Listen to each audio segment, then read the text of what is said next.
রংপুরের তারাগঞ্জের কুরসা ইউনিয়নের রহিমাপুর নয়াহার গ্রামের এই বাড়িতে বসবাস ছিল অবসরপ্রাপ্ত শিক্ষক বীর মুক্তিযোদ্ধা যোগেশ চন্দ্রের। কর্মসূত্রে 2 সন্তান বাইরে থাকায় স্ত্রী সুবর্ণা রায়কে নিয়ে এই বাসায় থাকতেন তিনি। রবিবার সকালে বাড়ি থেকে কোনো সাড়া শব্দ না পাওয়ায় দেয়াল টপকে ঘরে স্বামী স্ত্রী দুজনের মরদেহ দেখতে পান গৃহসহায়ক দীপক চন্দ্র। পরে ঘটনাস্থল থেকে লাশ উদ্ধার করে পুলিশ। ধারণা করা হচ্ছে শনিবার রাতে রান্নাঘরে বাসন পরিষ্কারের সময় মাথায় কুপিয়ে সুবর্ণা রায়কে হত্যা করে দুর্বৃত্তরা, আর খাবার ঘর থেকে যোগেশ চন্দ্রের মরদেহ উদ্ধার করা হয়। কেবল হত্যার উদ্দেশ্যেই হামলাকারীরা ঘরে ঢুকেছিল বলে ধারণা আইন শৃঙ্খলা বাহিনীর। আমরা চেষ্টা করতেছি, অনেকগুলো বিষয় আমাদের মাথায় আসছে, সেগুলো আমরা নিয়ে কাজ করতেছি।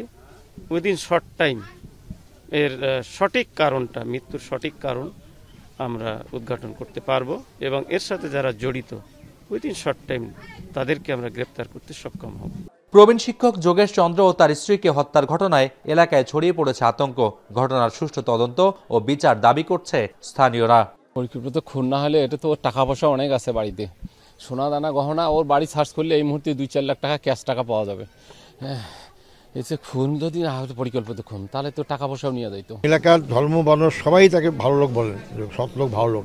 এই লোকটার পিছনে কি রহস্য আছে খুব দ্রুত এসপি সাহেবকে বলেছে আপনারা তদন্ত করেন। প্রশাসনের কাছে আমার আকুল আবেদন, মুক্তিযোদ্ধাদেরকে যেন আর শেষ বয়সে এইরকম ভাবে যেন আর জীবন দিতে হয় না। রহিমাপুর একটা শান্তপ্রিয় এলাকা, এই শান্তপ্রিয় এলাকায় যে নৃশংসভাবে যে হত্যা হইল একজন বীর মুক্তিযোদ্ধা বিজয়ের মাসে, আমি এর সুষ্ঠু তদন্ত সহকারে বিচার চাই। মুক্তিযোদ্ধা যোগেশ চন্দ্র রায় ছিলেন রহিমাপুর নয়াহাট সরকারি প্রাথমিক বিদ্যালয়ের অবসরপ্রাপ্ত প্রধান শিক্ষক। তার 2 ছেলে বাংলাদেশ পুলিশে কর্মরত।